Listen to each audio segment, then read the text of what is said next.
Bienvenue à la grande édition de la télévision rwandaise. Tout de suite, voici les grands titres. Les rescapés du génocide perpétré contre les Tutsis résidant dans le village Kiwelinga, dans le secteur de Nyamirambo, district de Nyarugenge, se réjouissent de l'activité de l'Umuganda de ce samedi qui a rénové leur maison d'habitation. Au sommaire également, alors qu'il ne reste que quelques jours pour que le Rwanda accueille le sommet des chefs d'État et de gouvernement des pays membres du Commonwealth, les habitants de la ville de Kigali affirment que la propreté est ancrée dans leur culture, mais qu'à l'heure qu'il est, ils y apportent en plus pour que les hôtes vont participer à ce sommet, trouvent toute la ville de Kigali et eux-mêmes sont resplendissants. Bonjour et bienvenue à la grande édition de la télévision rwandaise. Depuis jeudi de cette semaine, le sommet mondial de la jeunesse Génération Connect se tient au centre de conférence Intare à Kigali, ici au Rwanda. Le sommet a la forme d'une manifestation hybride à laquelle les jeunes ont la possibilité de participer soit sur place, soit de manière virtuelle. C'est un événement qui comprend un mélange d'ateliers, de sessions, de co-création parmi plusieurs activités importantes. Nous avons l'honneur de recevoir dans les studios de la télévision rwandaise Anne-Rachel Iné, directrice régionale de l'Union internationale des télécommunications en Afrique. Bonjour Madame Anne. Bonjour Amandine. Vous allez bien? Ça va très bien, merci. Et ça fait 3 jours que la conférence a commencé. Quelle est l'atmosphère à Intare? Je pense que je vais juste utiliser un mot, électrique. Absolument électrique, et je pense que tout le monde s'est bien amusé, mais alors véritablement travailler dans la passion, et je crois que tout le monde était là pour ça, et ça a été une occasion absolument formidable avec près de 800 jeunes venus du monde entier. Nous avons 115 pays représentés, et je pense qu'ils ont tous eu ce pourquoi ils étaient venus, c'est-à-dire la passion, l'ambiance, mais aussi le fait de se voir, de se connaître et de prendre pour partir tout un bagage de passion renouvelée pour ce qu'ils ont envie de faire, c'est-à-dire utiliser les technologies pour le bien-être de tout le monde et pour connecter, comme ils disent, la planète et eux-mêmes. Qu'est-ce que ça représente pour vous pour que cette conférence de la jeunesse se soit tenue en Afrique, au Rwanda? Qu'est-ce que ça représente pour vous en tant que directrice régionale? Alors, absolument une fierté, bien sûr. Et le Rwanda, je voudrais d'abord remercier véritablement le pays pour être venu à la dernière heure nous aider à organiser cette réunion. Tout a été fait véritablement en 3 mois. Merci infiniment au gouvernement rwandais, à tous les ministres et à toutes leurs équipes qui n'ont ménagé aucun effort pour que ça se passe ici. Donc une fierté immense, véritablement, de voir que voilà, mon continent et un des pays que je porte très chèrement dans mon cœur, voilà, soit porté à l'honneur et que les choses se déroulent juste de cette façon-là. On n'est pas à la fin, hein, on n'est qu'au commencement, et je crois que les jeunes sont tous prêts à revenir demain si vous leur demandez. Quel message, s'il était question de décrire en une phrase, quel message pourriez-vous dire aux jeunes qui nous suivent maintenant en ce qui concerne les opportunités qui sont disponibles maintenant de connecter et de s'engager dans le même cadre? Alors, on a parlé de beaucoup de choses, justement, volet connectivité. Et je pense qu'ils sont tous très passionnés par la chose parce que tout simplement, ils se rendent compte que les technologies en tant qu'outils peuvent les aider à arriver.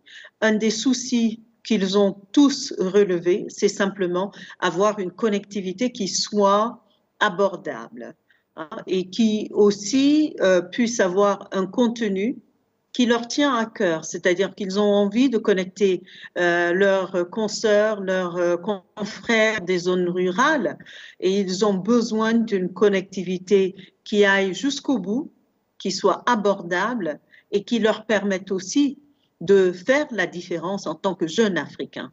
Et donc, véritablement, c'est de la fierté. Je suis absolument fiers de tous et ça fait énormément plaisir de voir qu'ils approchent ce volet connectivité avec autant de passion, mais aussi avec beaucoup de réalisation quant à ce qui peut être et ce qu'ils doivent aussi demander aux adultes dans le sens de la responsabilité de chacun pour que cette connectivité que nous voulons mettre à la portée de tout le monde soit enfin là. Merci beaucoup. Avant de vous dire au revoir, par rapport à vos attentes et ce que vous éprouvez maintenant qu'on est à la fin de cette grande conférence des jeunes, quelle est votre impression? Comme je vous ai dit tout à l'heure, véritablement, je suis absolument fière et je suis juste ravie et je félicite encore nos propres équipes, l'IUT, le Rwanda, tous ceux qui ont participé, qui ont aidé à la mise en place de cette réunion, mais aussi et surtout les jeunes qui sont arrivés, comme je vous ai dit, de 115 pays différents. Le premier jour, on avait un des jeunes qui nous disait, voilà, tous les différents hubs dans lesquels je suis passée avant d'arriver ici, ils venaient des îles Samoa, vous vous rendez compte? C'est énorme. Mais il repart le cœur plein d'espoir et voilà, d'ambition renouvelée et on espère d'une collectivité significative et véritable. Merci beaucoup pour votre temps. Alors que vous êtes en pleine célébration de la fin de cette grande conférence, nous vous remercions. Merci infiniment à vous, Amandine, de me recevoir et de nous donner l'opportunité d'en parler. Merci infiniment. Je vous remercie également. Nous continuons avec l'actualité. Nationale. Les rescapés du génocide perpétré contre les Tutsis résidant dans le village de Kibelinga, dans le secteur de Nyamirambo, district de Nyarugenge, se réjouissent que les activités de l'Umuganda de ce samedi ont rénové leur maison d'habitation. Le village de Kibelinga est le premier à avoir été construit pour héberger les rescapés du génocide perpétré contre les Tutsis. Il comprend 234 maisons, mais certaines sont en état de délabrement et nécessitent une rénovation.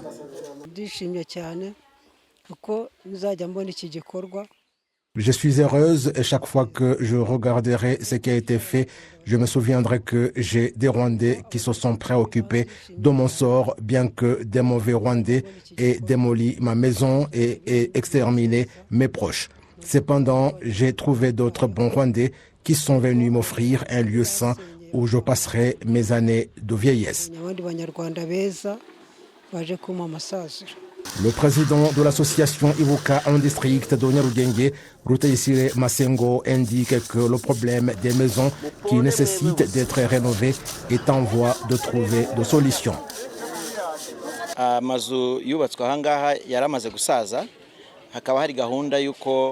Les maisons construites ici étaient en état de délabrement et il y a un programme de l'association Ibuka du district de Nyarugenge et de la ville de Kigali de les réhabiliter pour les rescapés du génocide commis contre les Tutsis.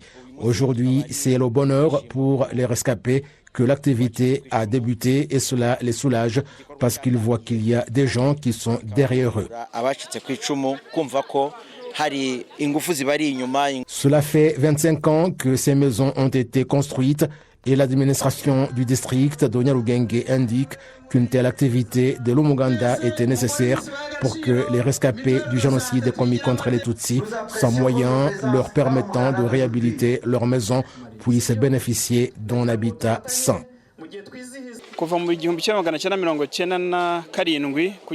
Depuis 1997 jusqu'à présent, vous comprenez, les années qui se sont écoulées sont nombreuses. Il y a des maisons en état de délabrement et dans le programme du gouvernement, il y a la préservation des acquis. Il s'est avéré nécessaire que nous considérions ces maisons et les rénover pour que ceux qui y vivent puissent avoir un endroit qui les rend heureux et fiers. L'activité de l'Umuganda dans ce village a été rehaussée par la présence de l'administration de l'ambassade du Maroc au Rwanda, où elle a fourni environ 200 sacs de ciment qui seront utilisés dans la réhabilitation de ces maisons. Le concept d'Umuganda est unique. C'est un concept qui ne réussit pas partout. C'est un concept qui n'existe pas partout. C'est un concept qui existe, qui a réussi au Rwanda. Et c'est exceptionnel. Donc je disais que c'est un concept qui a été imaginé, créé, mis en place par son Excellence Paul Kagame, président de la République. Et la différence par rapport à d'autres pays, c'est que ce concept fonctionne à l'échelle nationale et à une fréquence mensuelle. Et il consiste en un concept de solidarité, d'entraide et de support mutuel entre la population. Au cours de cette activité de l'Umuganda, les habitants de ce village et d'autres citoyens ont été invités à accélérer le paiement de leurs cotisations de mutuelle de santé. Alors qu'il ne reste que quelques jours pour que le Rwanda accueille le sommet des chefs d'État et de gouvernement des pays membres du Commonwealth, les habitants de la ville de Kigali affirment que la propreté est ancrée dans leur culture, mais qu'à l'heure actuelle, ils y apportent un plus dans le cadre de bien accueillir tous ceux qui vont participer à cette grande réunion. Kassim Youssouf. Les habitants de la ville de Kigali ont un peu partout dans leurs secteurs respectifs participé à l'Umuganda du dernier samedi du mois de mai qui a été reporté à ce 4 juin. L'activité a consisté à nettoyer leur milieu de résidence, notamment les bords des routes, leurs domiciles et les quartiers. Ces habitants admettent que le nettoyage de leur quartier est une tradition, mais que le plus, c'est qu'ils se préparent à dignement accueillir le sommet des chefs d'État et de gouvernement des pays membres du Commonwealth prévu ce mois-ci à Kigali. Ils indiquent en outre que leur souhait est que les hôtes qui vont participer à ce sommet trouvent que toute la ville de Kigali et eux-mêmes reflètent toute la splendeur de la vie. L'administration de la ville de Kigali, en charge notamment des infrastructures, indique que la ville de Kigali est normalement connue pour sa propreté habituelle, mais que maintenant y apporter un plus, c'est une bonne culture d'accueillir ceux qui vont visiter le Rwanda pour qu'ils le trouvent charmant et que même après, la population puisse poursuivre ce rythme. Mis à part les activités relatives à la propreté un peu partout dans la ville de Kigali, la construction des nouvelles routes est pour certaines achevée et d'autres le seront très bientôt. Nous allons parler maintenant, nous revenons sur l'importance de développer la technologie chez les jeunes, que je vous laisse suivre dans un instant. La catégorie des jeunes qui sont sur le banc de l'école secondaire et ceux de l'université apprécient le renforcement de la capacité intellectuelle en matière de technologie qui leur permettra d'être plus performants dans leurs activités quotidiennes. Ce que je trouve qui est important ici, c'est que ça va nous aider dans nos programmes d'entraînement, parce que nous entraînons des jeunes, donc des universités et des écoles secondaires, et aussi des gens qui proviennent des pays internationaux comme le Congo, le Burundi, et notamment d'autres pays ouest-africains comme le Cameroun.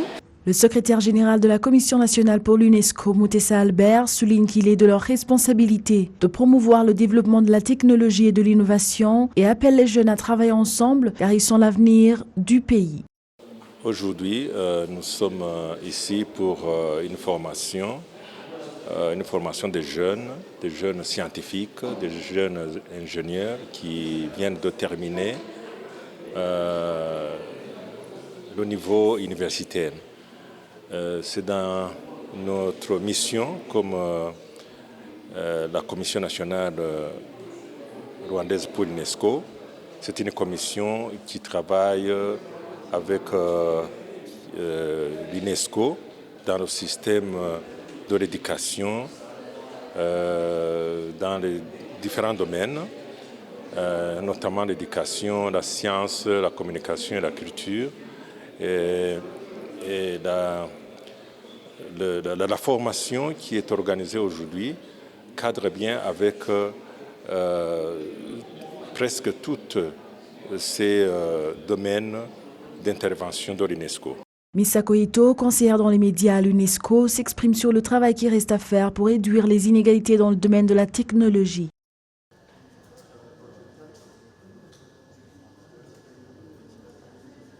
Alors, c'est une formation que l'UNESCO soutient chaque année dans le cadre de la journée Girls and ICT, qui est une journée de l'IUT et qui est là pour promouvoir en fait la participation des filles et des femmes dans le développement des nouvelles technologies, l'intelligence artificielle, dans la programmation informatique, etc. Comme vous le savez, il y a une inégalité de genre énorme dans ce secteur.